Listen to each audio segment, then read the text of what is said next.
Hey everybody, I'm doing something a little bit different today. I've got a short video from Clayton Olson. Clayton, is a good friend and teaching partner, and I'm going to react to it. I'm not going to be reactive, but I'm going to give you my reaction, my perspective on this. So bear with me. I'm a bit new to this technology. Let's see if we can bring Clayton up. Let's see if we can bring him up a little bigger than that. There we go. Um, so this is something off of Clayton's channel, and I have not seen it. So let's give it a go. An insight that has had a profound effect on not only the way that I show up in relationship with my partner, but also the way that I operate in my business has been learning how to convert anything that occurs to me as a need into a want.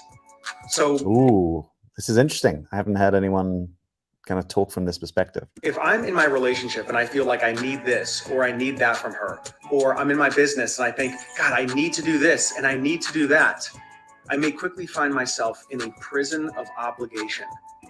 So this is actually one of Clayton's real gifts, I think, this shift from obligation into desire. We actually had a really potent conversation about this back in the day. I really wish we'd actually had the camera going, and I still want to get him on my channel so that we can kind of get into the nuance of this, how you find your true desire so that something doesn't become an obligation. I think it's a very powerful maneuver that is disconnected from my heart and disconnected from the inspiration of why I'm in the relationship or in the business in the first place.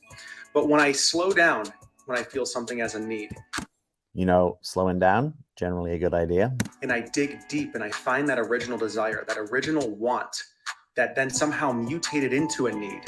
So I'm curious of what lets Clayton know that it was originally a want and desire and that it mutated into a need. Like, what lets him know it's that way round? This could be interesting territory, right? Anytime where we kind of say, well, is it an obligation? Is it a need? Is it a desire? The risk is that we collapse distinctions that are worth preserving. The benefit is anytime that we can find our desire and want in a need and or obligation, we're probably going to be in a better position. The question, I think, is to what extent is it authentic, and to what extent is it actually true that it originated in this way, that the deepest root is the want. The question may also be, does it actually matter, right? So does it matter if Clayton is like 100% right about that? It's like if we dig up the tree and we find, oh, what's the deepest root? Does that really matter? Or what we really care about is like how the branches are developing, right? So if this perspective is powerful to shifting you into desire, and that's a good thing, it may override the actual kind of 100% veracity of what he's saying. I can then find. And by the way, I'm not saying that it's not true what he's saying. I'm just saying I wouldn't know if that's true. It might be true in his experience. Alignment, I can find freedom, and I can find choice again in the journey, which is much more sustainable than operating from need. So I think he's right about that anytime we are, let me come back on here. Anytime we are in our desire, I think it is a more sustainable place, right? Because we're in touch with our authentic want, our authentic, heart presence.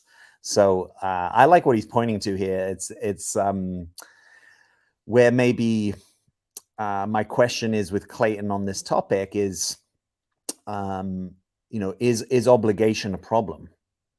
Like obligation and duty to me are also parts of existence. If I'm over obligated, or if I'm over dutiful, or if I'm stuck in a persona of the obligated one or the dutiful one, yeah, I'm going to want to look at that. I saw a video the other day where they talked to Swedish people about paying their taxes, and one person after another, it was kind of funny. They're like, I like paying my taxes. The next person says, I like paying my taxes, right? So tax would be an example that for a lot of us shows up as an obligation. And if you can do the maneuver Clayton's talking about, and you can actually find your authentic desire within it, that seems a win, right? Just the question is, how often is that true? Is it always the way of proceeding? I would see this more as like a tool to have in your toolbox than perhaps necessarily the 100% truth. But I'm curious what your experience is. The other way of framing this is when you're looking at your partner and saying, I need this from you. It might be more powerful and or possibly more true to say, I need this, or you could try, I want this, but most therapists talk about needs. And I think within most of the deeper work on this, there is a sort of acceptance that as humans, we have needs. You could look at something like human givens, which is a, whole approach to therapy that talks about specific human givens, human needs that we have in order to, and that we need to have in order to thrive. But let's just say for the moment, you're in the perspective, I need this from you. What might be more true is to say, I need this. Now, if your partner is able to give it to you, that's great. But if not, you still have a need, and that you're taking more responsibility for trying to meet that need, right? If your partner can never meet any of your needs, it's probably not a good person for you to be in a relationship with.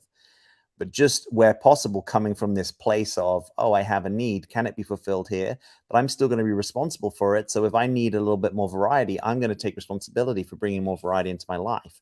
And I think if you have that coupled with what Clayton's talking about, you're going to be in a really potent and loving place. So that's what I got. Let me know what you think of this. I'd love to have your feedback. I'd love to know what you think of what Clayton's saying. What's your experience? Let's do this. Leave me a comment. As always, I'm Jack. Thanks for being here.